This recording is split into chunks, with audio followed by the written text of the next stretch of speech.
May re-repair po tayong TV box. Wala siyang video sa sa RCA output. RCA output.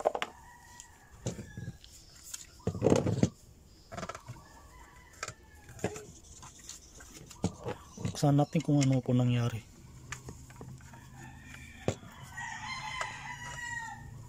Kasi yung TV lang kasi RCA ko lang po siya. Wala siyang HDMI.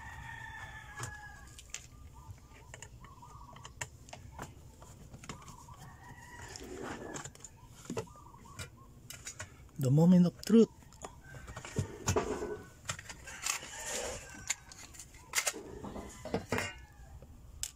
Ito po yung reason, no. Nakikita ko. Lumobo po yung capacitor.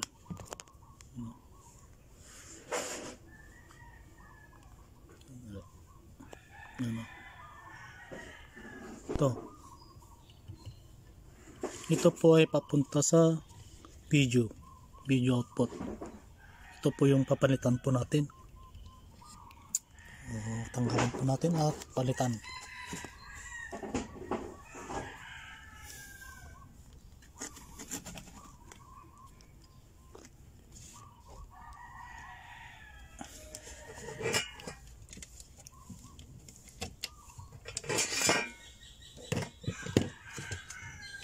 Sumayin natin.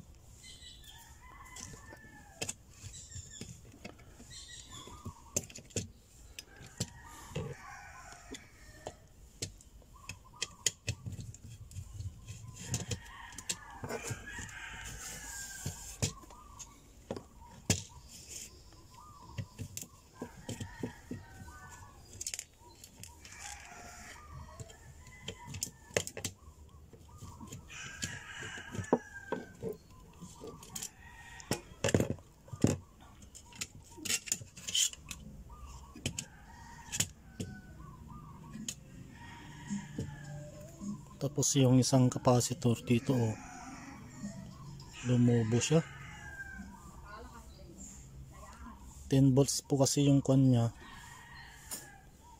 Papalitan po natin ng mas mataas, 470. Yung mas mataas po dito. 25 volts pwede. Ano? Umigay po yung capacitor po niya. Tanggalin ko muna yung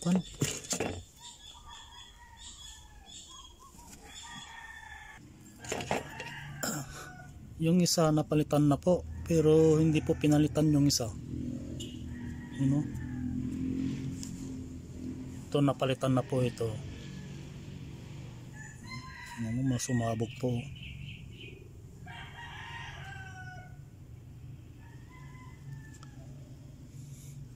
Tatanggalin po natin to. Tapos ito po yung papunta sa dito sa video.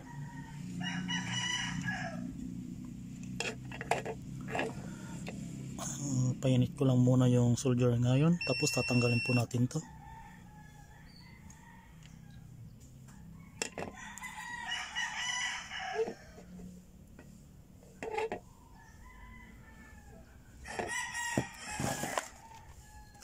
Kahit i-test po natin yung capacitor papunta po dito. Basan na lang po tayo. Ito po yata to. Ano natin,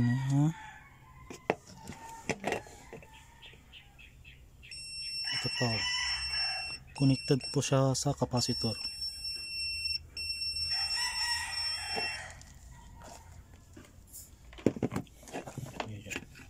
Yellow.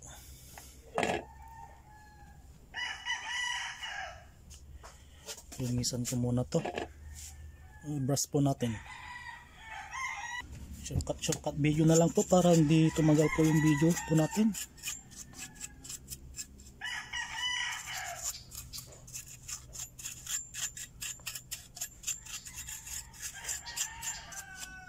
Ayan, tanggalin na lang po natin to.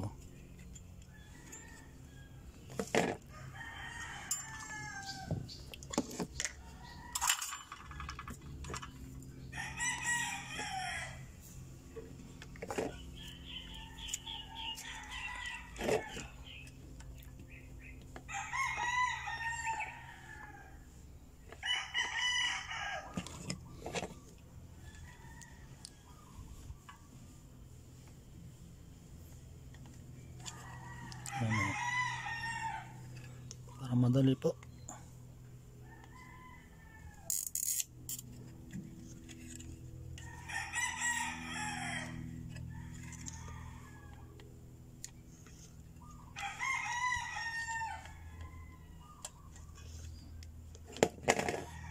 Kung titignan niyo po yung capacitor, bumubo po siya. Ay, bumigay. Makita. Makisama.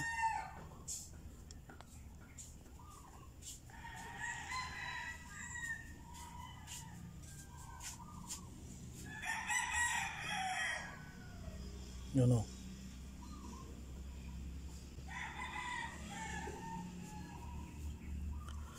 Ilalagay po natin dito ay 220 UF. Ewan ko, 25 volts pa yung available po doon. Tapos yun.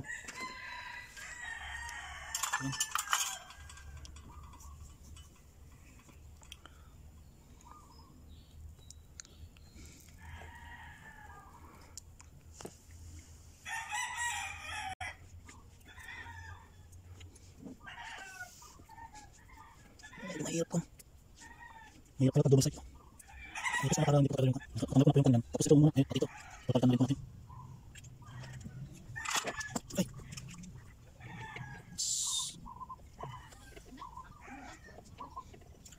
Yung isa lang po sa yung pinalitan po nila. O sira na naman.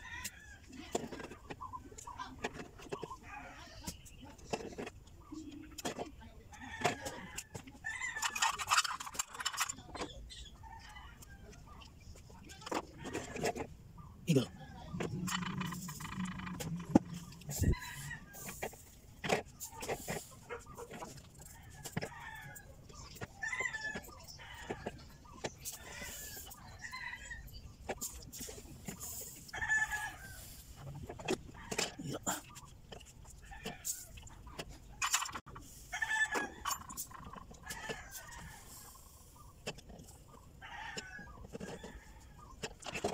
Ay, kasi mga kalap ito. May pas yung nakakon.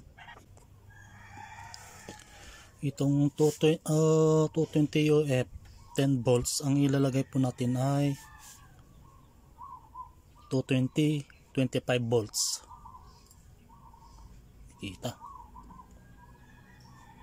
Basta 25 volts yung mas mataas yung volta yung ilalagay po natin.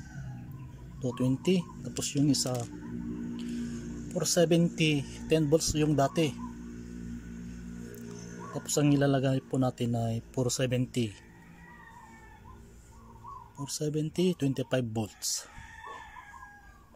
Ito. Yan. Nilagay po natin.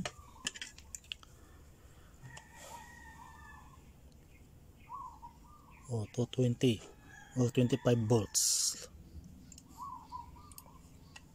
Yan.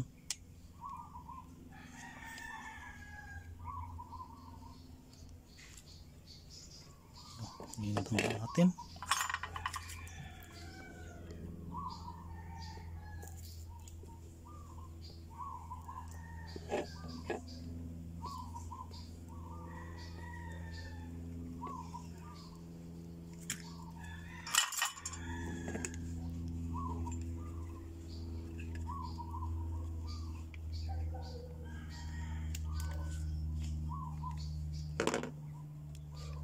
Gusto.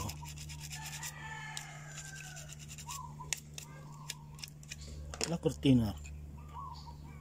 Tapos ito 470 25 volts. Ito. Lagi po nating tatandaan yung may ganun yung parang stripe nga, yun po yung pinaka negative. Ayaw pumasok kasi hindi natanggal masyado yung kwan.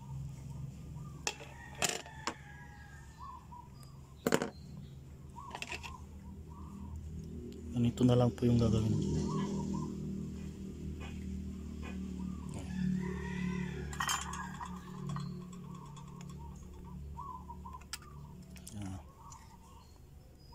Okay.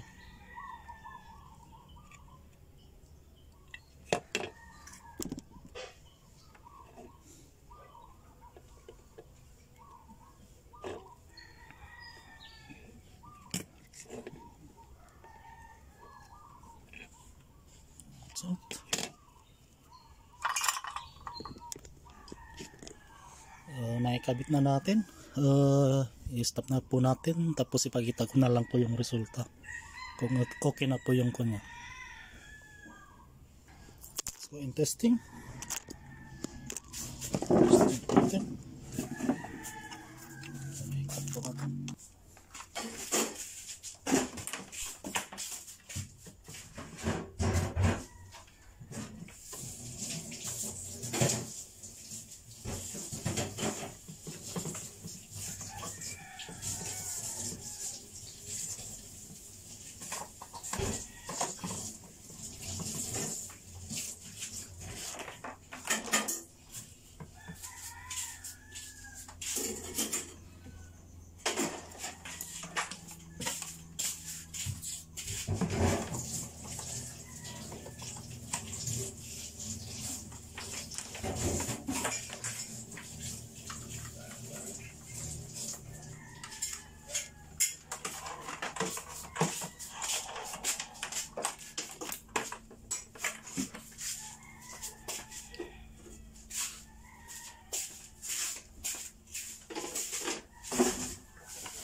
Ayaw pa rin gumana yung kanyan, yung video out nya. Tapos trinay ko po yung kanya, HDMI nya gumana naman.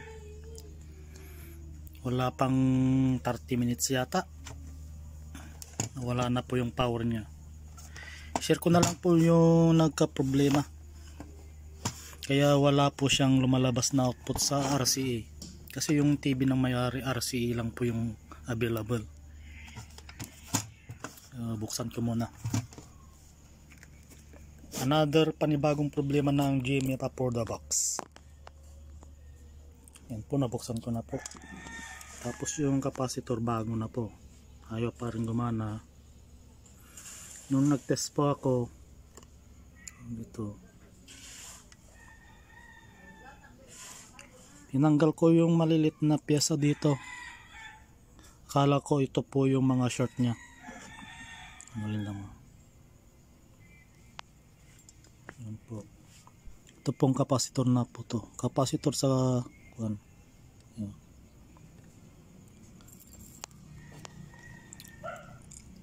Pag tinis mo natin to, shorted po siya.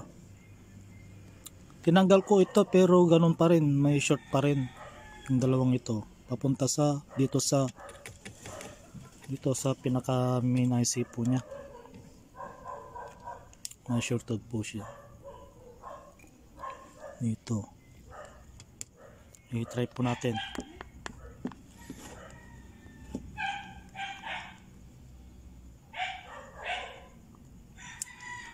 Tinanggal ko kahapon yan. Ito, yung dalawang pyesang ito, meron pa rin yung short nya. Sinundan ko po yung kanya, pumunta po sa mismong IC po niya, sa pin po niya ng IC. Dito mismo. Kaya wala na pong pag-asa to. Shorted na po dito yung IC po niya. Tingnan, tutunog po siya pag ito natin. Dati kasi yung una kong na-repair, capacitor lang po yung pumutok. Pero ito mas another problem ng GMA for the box ulit. Tignan natin kita. Tignan mo. Tutunog po. Naka-ground po yung isa. Tapos yun. Grounded po siya. Kaya lang dapat hindi po siya tutunog. Papunta po sa video out po to. Kahit kabilan po natin, tutunog pa rin.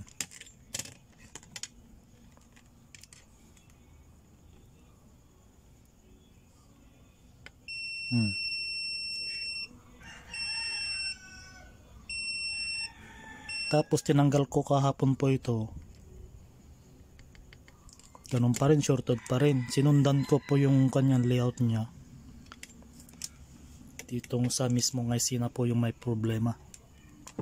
Kaya kung anong sinubukan ko yung HDMI niya, gumana naman. Pero wala pang 30 minutes.